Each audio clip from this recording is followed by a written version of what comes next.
Ole suya, ole suya, तो बोली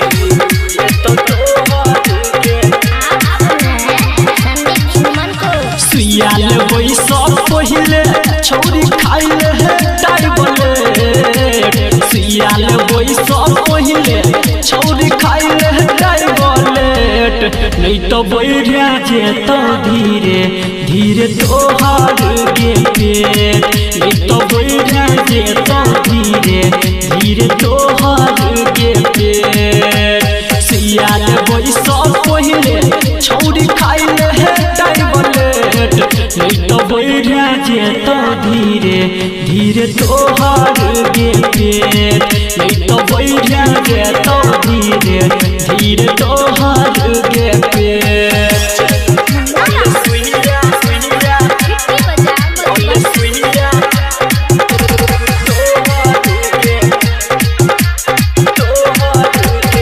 माने छियो जवानी के तोरा चरह छौ उमंग गे इह से चेहरा पर लागै छौ तोरा बदलल बदलल रंग गे हाँ गे माने छियो जवानी के तोरा चरह छौ उमंग गे इह से चेहरा पर लागै छौ तोरा बदलल बदलल रंग गे मौसम हिसाब से लागै हमरा आई के गड़बड़ गे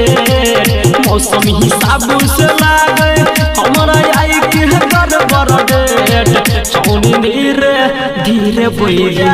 ये तो तोहर के पेट लले सुइया नहीं तो बोली ये तो तोहर के पेट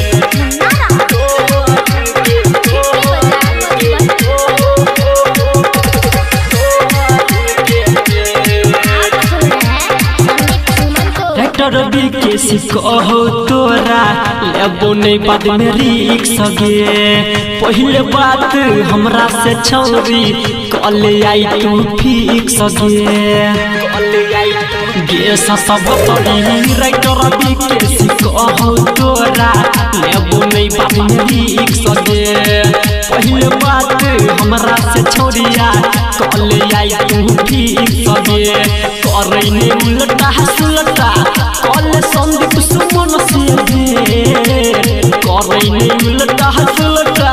कल संदीप सुमन से नहीं तो बैठ जेता धीरे धीरे तोहार के पेट लल सुइया नहीं तो बैठ जेता तोहार के पेट सुइयाल बोई सब पहिले छौरी खाइले है टाइबलेट नहीं तो बैठ जेता धीरे धीरे तोहार के पेट नहीं तो बैठ